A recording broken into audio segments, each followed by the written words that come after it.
tubahe ikaze mu makuru agezweho hano kuri ActiveBed TV. Mbahe ikaze mu makuru agezweho nanone, nge ndi ActiveBed. ActiveBed, brand your business. Mu makuru yatugezeho muri iki gitondo nuko witwa Aimable Karasira wari ufungiye mu igororero rya Nyarugenge yaje kuba yitaba Imana. Umuvugizi wa RCS aganira n'abanyamakuru batandukanye kuri RBA na Mama Urwa Gasabo yaje kuba yatangaza yuko uyu Karasira Aimable yarasanzwe afite indwara zo mu mutwe, umuvuduko n'izindi. Rero yari afite imiti yarasanzwe afata, nyuma yuko rero haburaga amasaha make yamaze gusezererwa n'iri gororero rya Nyarugenge kugira ngo asohoke aze mu buzima busanzwe. Mu gihe yarakiri mu kigo bavuze yuko yaje kuba yafata imiti irengeje igipimo cy'iyo yafataga, iza kuba yamuviramo kumererwa nabi. Nibwo rero bahise bafata ambulance y'igororero, hanyuma bamugeza ku bitaro bya Nyarugenge. Bamufashije bukeya aza kuba yashiramo umwuka.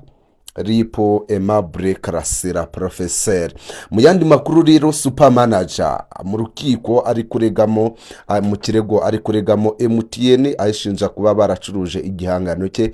Arasaba yuko MTN yamuhereza amafaranga angana na miliyoni 380. Tuzajya tugenda tubabwira amakuru agezweho ndetse tuzababwira naho iyi nkuru izabigeze, ariko kugeza isaha niko bihagaze. Super manager rero aganira n'itangazamakuru yaganiriye avuga yuko MTN igomba kumuha ingurane y'amafaranga angana na miliyoni 380 z'u Rwanda. Naho mu myidagaduro, King James yateguje igitaramo kizabera hariya muri BK Arena cyo guselebura imyaka 20 amaze akora muri uru ruganda rwa muzika. No kuvuga yuko yatangiye cyangwa yinjiye muri muzika byeruye mu 2006.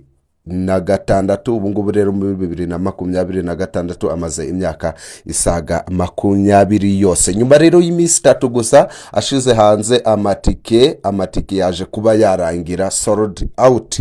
Rero ni mu gihe abamukunda bose bakunda ibihangano bye n'abakunze muri rusange, itangazamakuru n'abanyamakuru ndetse n'ibinyamakuru muri rusange bari kugaruka ku cyuko iki gitaramo cye cyari gikwiye kwimurirwa muri stade. Ni mugoroba rero mu makuru, Muyoboke manager aganira n'itangazamakuru yaje kuba yatangaza yuko hagiye kubaho ibiganiro na BK Arena, akaba ibiganiro na Technique ikora music production izakora sonorization. Birumvikana muri iki gitaramo cya King James yuko banegosiya igitaramo kikazaba iminsi 2. Ni mu gihe iki gitaramo cyari kuzaba ku itariki ya mbere y'ukwezi kwa 8, ariko yasabye yuko iki gitaramo baraza kujya mu biganiro kikaba cyakorwa ku itariki ya mbere ndetse n'iya kabiri, ibintu bitamenyerewe hano mu gihugu cy'u Rwanda. Naho mu mikino, APR FC yaje kuba inyagirwa n'ikipe ya Al Ahly hariya muri Sudani ibitego 4-0. No mukino waje kuba waba